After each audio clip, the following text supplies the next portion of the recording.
So almost 15 years of journey కదా! హ్మ్. So అంటే ఇప్పుడు 'ప్రేమ కావాలి' దగ్గర నుంచి ఇప్పుడు 'శంబాల' దాకా రోజు ఆల్మోస్ట్ 15 ఇయర్స్‌లో మీరు ఒక ఒక ఒక ట డేస్ లెక్కేస్తే ఆల్మోస్ట్ 10 ఇయర్స్ మీరు సెట్‌లోనే ఉన్నట్టు లెక్క. అవును. అవును. ప్రమోషన్స్ అనో, అదని అవును. ఇదనో అవును. సెట్స్‌లో ఉన్నట్టు.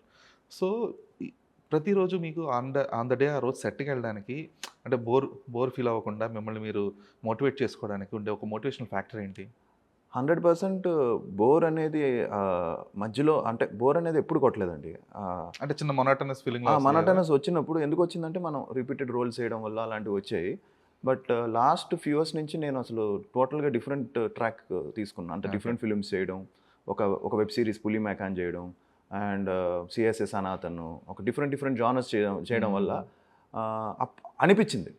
అరే! ఇంకా బోరు బోరు అని కానీ మళ్ళీ మళ్ళీ మనని మోటివేట్ చేసేదేంటంటే ప్రేక్షకులు వాళ్ళ మెసేజ్‌లు అప్పుడప్పుడు "అన్నా కమాన్ అన్న ఈసారి నువ్వు కమ్‌బ్యాక్ ఇవ్వాలి కొట్టాలి" అని చెప్తుంటే యాహ్! మళ్ళీ మనం పుష్ చేయాలని. సో, ఇంట్లో కూడా డాడీ కూడా వెరీ ప్యాషనేట్ అండి. ఈ రోజుకి ఆయన అంతే ప్యాషన్‌తో ట్రూ. చేస్తారు. సో, సో, సెట్‌కి 100% బోర్ అనేది ఎప్పుడు ఉండదు.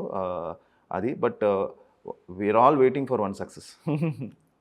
ట్రూ. ట్రూ. అంటే